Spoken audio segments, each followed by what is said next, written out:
You're listening to Florida Matters. I'm Matthew Petty. We're halfway through the annual 60-day legislative session where Florida lawmakers gather in Tallahassee to hash out the laws that affect everything from the taxes you pay to how early your kids have to get up to make it to school in the morning. At the start of the session, you heard from WUSF's Your Florida team. Reporters Meghan, Bowman and Douglas Soule are keeping tabs on the legislature up in Tallahassee and talking with you and your neighbours across Tampa Bay about issues that you think are important. Coming up, you're going to hear from Douglas and Meghan about how the session is going, with lawmakers debating things like gun legislation and proposed changes to the constitutional amendment process. And you'll hear the latest on whether we'll have a new state bird. But first, taxes. There's a tug of war over taxes in the Florida legislature. Lawmakers and the governor want to cut taxes in this already low-tax state, but they disagree over what taxes to cut. Governor DeSantis initially wanted to eliminate Florida's property tax altogether. Douglas, why did DeSantis want to do away with property tax? Well, it's no mystery that the cost of living in Florida is high. Governor Ron DeSantis is a fan of targeting the property tax because, one, it would help lower that cost of living, and two, it's a tax break that's only really applicable to Floridians themselves, though, of course, those are limited to owning homes. Mm-hmm. He also takes issue with the general premise of the property tax about how someone's place can be taken away if they don't pay it. In his words, he views it as people paying rent to the government. Yeah. Well, here's what some of you think about eliminating property taxes. I think that would be a disaster if they did that. I could see a lot more homeless people with that. As far as taking property taxes, schools, there won't be any schools. Our roads, the 911 emergency system. I mean, it's everything. And why? Why are they taking that away? Absolutely wreck it. Absolutely wreck public schools. If we would got rid of property tax, I don't even want to begin to imagine how much we'd have to increase sales tax to try and even figure that out. I question the value of that. We're already a very low tax state. When you look at all of our taxes together, people don't pay a lot for the services they get in this state. That was Emily Riggin in Bradenton, Alex in Lee County, who asked that we don't use his last name because he's worried it could impact his work, and Candy Olson in Tampa. Well, Meghan, what else did you hear from people about the idea of scrapping or reducing property taxes? Right. Thanks, Matthew. In person and online, a lot of people are questioning how things will be funded since Florida's already a low-tax state. It's part of Florida's constitution that people will not pay state taxes, just federal. So the big question they have is, where will the money come from?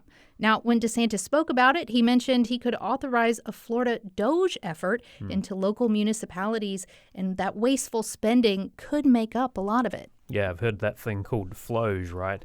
Well, DeSantis also pitched an idea to give property owners a $1,000 tax rebate. Here's what Zaida, who asked that we not use her last name because of her work, thinks about that idea. My initial reaction was that it was pretty dumb to offer $1,000. Especially in these times, what are people really going to do with $1,000? It doesn't seem like it's much of an incentive. All right, Meghan, so what else did people think about the $1,000 rebate idea? A lot of folks said that $1,000 just wouldn't make a very big difference to them.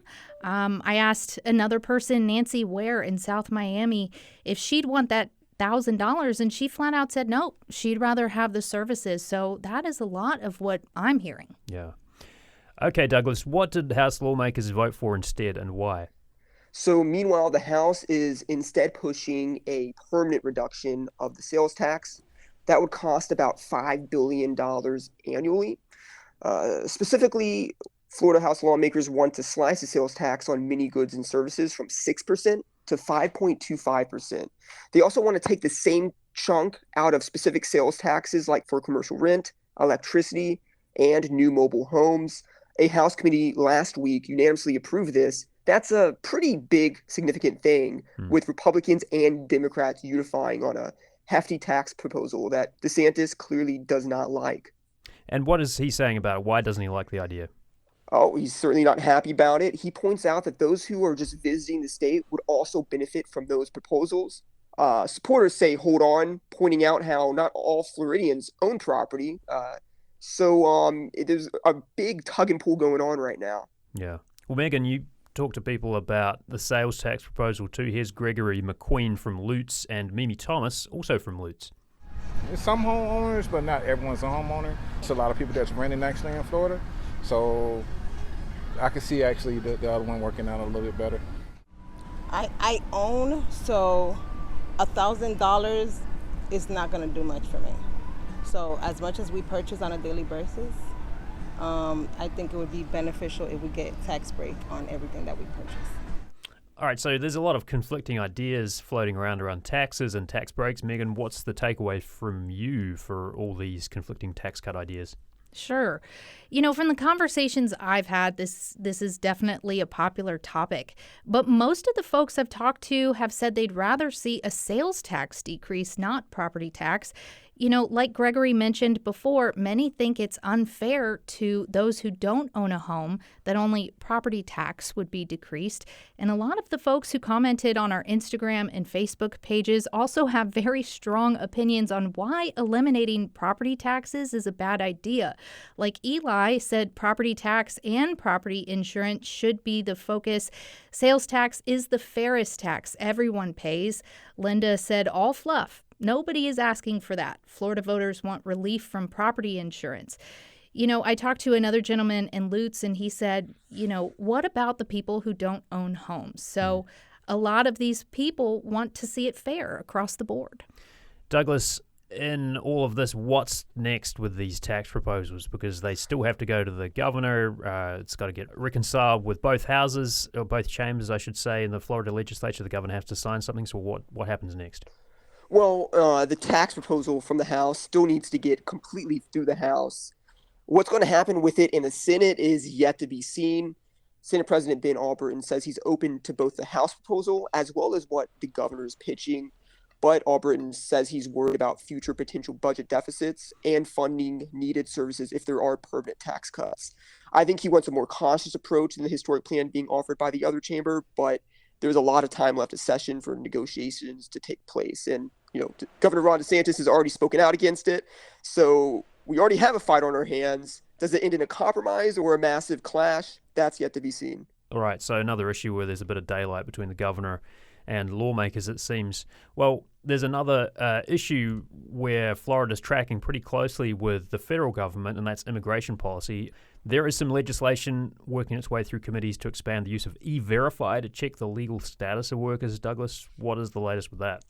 So there is legislation actually moving through House committees right now that would require small businesses to use E-Verify. Currently under state law, only businesses with more than 25 employees have to do so. We're at the halfway point, so we'll have to let this play out and see what happens. Nothing has moved yet in the Senate. On the topic of workplace laws, there's also some legislation that would loosen some restrictions on child labour. Now, here's Dana, who didn't want us to use her last name because of her line of work, weighing in on the proposed bill. Well, let's say 16, 17 years old. If a kid thinks, I want to work at McDonald's, let them. Let them, because, child labor. If the kid, maybe we need a permission slip from the parents to say, okay, I'm allowing my kid to work the 40 hours. But maybe that kid is going to graduate high school already with a job. Isn't that what we want? So, Meghan, while opponents of this idea say it could lead to child exploitation, there is obviously some nuance, as you heard from Dana. Just tell us a little bit more about that. Yeah, Dana teaches high schoolers in South Florida, and she says kids should be able to work. Some of them are coming in to actually support their families. She says she'll have even her own students come in and say, sorry I didn't come to school yesterday. I had to babysit my little sister, or my dad and my mom work 2 jobs. She says there's a lot of times that she hears from students saying, I'm not working to buy a car. I'm working to help pay the bills at home. You're listening to Florida Matters and an update on the legislative session from WUSF's Meghan Bowman and Douglas Soule. Coming up, it might get easier for some Floridians to buy certain types of guns, but getting a constitutional amendment on the ballot could get tougher. We'll have that and more when Florida Matters continues. And this conversation and all that you can hear on Florida Matters is possible because of your support. You can make a contribution to support this program and all the journalism from WUSF by giving now. You're listening to Florida Matters. I'm Matthew Petty, and you're hearing from the Your Florida team, WUSF reporters Meghan Bowman and Douglas Soule, who are keeping you up to date on the annual legislative session. Last November, Floridians were asked to vote on a bunch of proposed constitutional amendments on abortion, recreational marijuana, and much more. Most of the proposals didn't meet the very high bar, that's 60% of the vote to pass. Now lawmakers want to make it even tougher to change the Constitution by amendment. Douglas, what do lawmakers want and who's backing this bill? Well, first and foremost, the House actually just fully passed legislation like this last week against criticisms from Democrats as well as voting rights advocates. They want to impose new requirements, fines, and restrictions on this process, including that those collecting petition signatures must post $1 million bond. The supporters say it would reduce fraud in the citizen initiative process, that it would uphold that process's integrity. Opponents say that the bill would have the impact of making it harder for citizens to get constitutional amendments on the ballot. They say it's damaging to democracy. Well, here's what a couple of people told WUSF about the issue. The legislature has, for many years, increased the requirements for citizen-led initiatives. They require more signatures. They require signatures from more counties in Florida. They try to keep it just out of reach. And so the citizen ballot initiative has become very expensive in Florida. If limited government and the rights of voters are paramount to an effective government in Florida, explain to me why unnecessary bureaucratic hurdles for constitutional amendments is necessary. We heard that from Nancy Hughes in Lakewood Ranch, and before that, John Soule in Sarasota. Douglas, what is next with this piece of legislation? Yeah, so there's also a similar Senate bill that's moving, but House Speaker Daniel Perez actually recently acknowledged that the chambers aren't completely on the same page with this yet, but there's still a good amount of time left in the session for them to figure it out.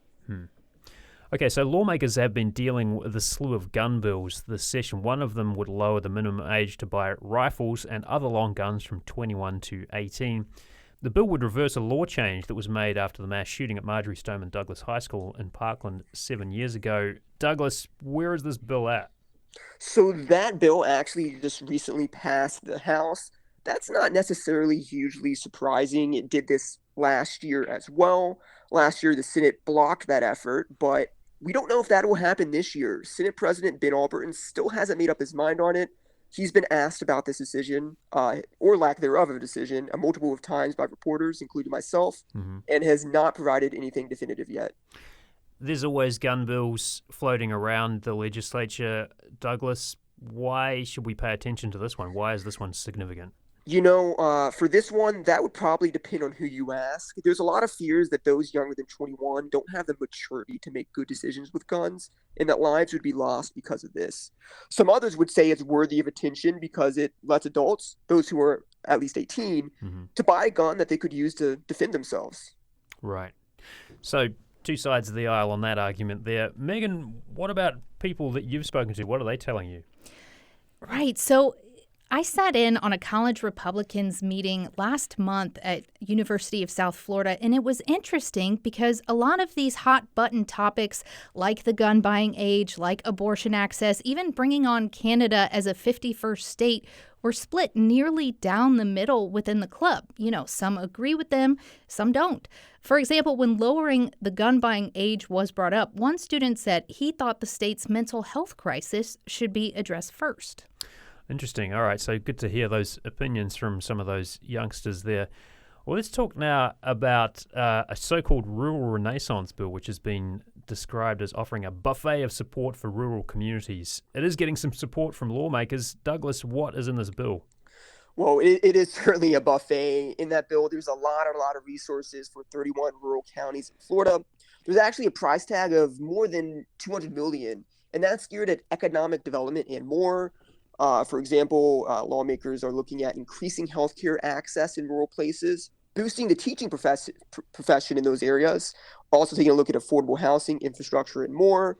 The bill would also create the Office of Rural Prosperity within the State Department of Commerce.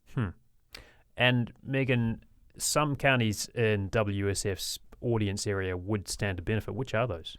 Yeah, you know, closest to home are Hardee, DeSoto, and Levy counties. I mean, 31 out of 67 counties in Florida are considered rural, and, they all stand to gain something from this bill. And as far as Hardee goes, they might be up for a $1 million block grant just from having a declining population. So 8 total counties, including Hardee, would be up for that grant.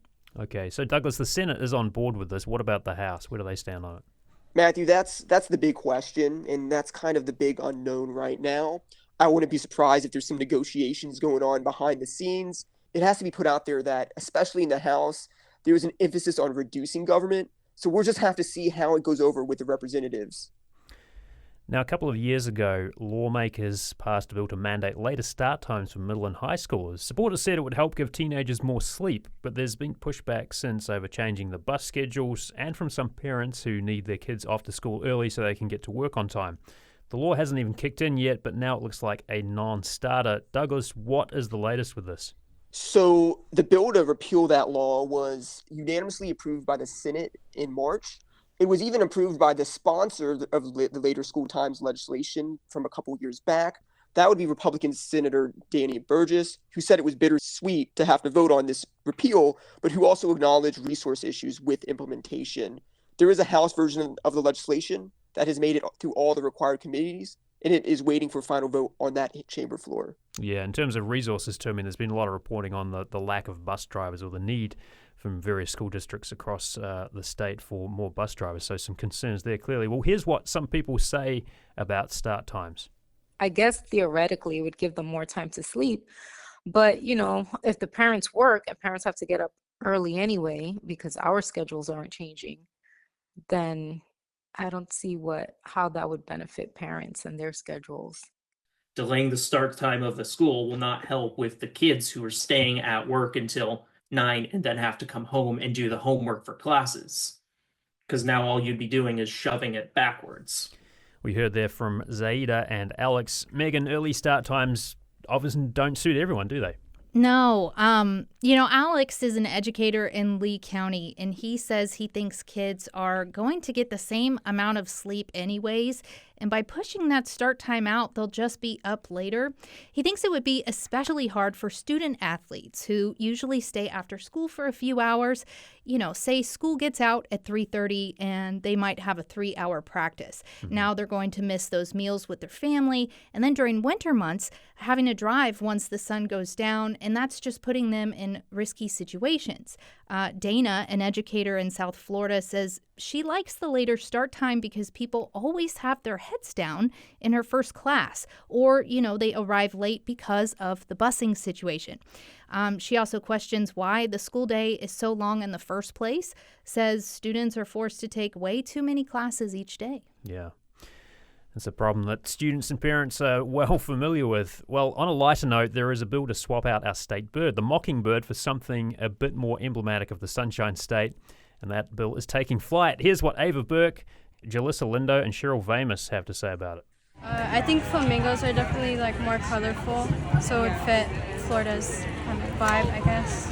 I don't mind. I like flamingos, I guess. If it has a symbolism, then I don't like how they're just changing history. I don't know the history about those birds, but I know the airport has a flamingo, so I might go with that one. All right, Meghan, how fired up are people about the state bird? Like you said, it is pretty lighthearted. But to be honest, it is pretty split. Some folks are saying flamingos and others are definitely Team Mockingbird. And Douglas, what's the latest on this bird bill? Where's it going?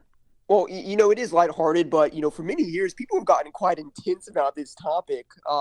That being said, I don't think there's been too much chatter or Twitters about this in the Capitol this session. That being said, a Senate panel did recently approve a bill late last month addressing it. It hasn't made it through a House panel. I'm not saying the bill won't pass, but other legislative items certainly have more momentum right now. The bill that did pass that committee, I think it's important to point out that it does in fact designate the American flamingo as the official state bird, but it would also place the scrub jay as the official songbird. So it's a sort of compromise. Yeah, right. Splitting the difference there a little bit. Well, you've been hearing from WUSF's Your Florida team, a new project from WUSF. Reporters Megan Bowman and Douglas Soule are covering state government and how it affects you. Douglas is in Tallahassee following the legislative action, and Megan is out and about talking with people in the greater Tampa Bay region. Thank you both. Thanks, Matthew. Thanks so much for having us. Engineering support for this episode from Jackson Harp. Executive producer is Grayson Doctor. Subscribe to Florida Matters wherever you get your podcasts. And your support is what makes Florida Matters happen every week. Please donate what you can during this spring fundraiser. I'm Matthew Petty. Thank you for listening.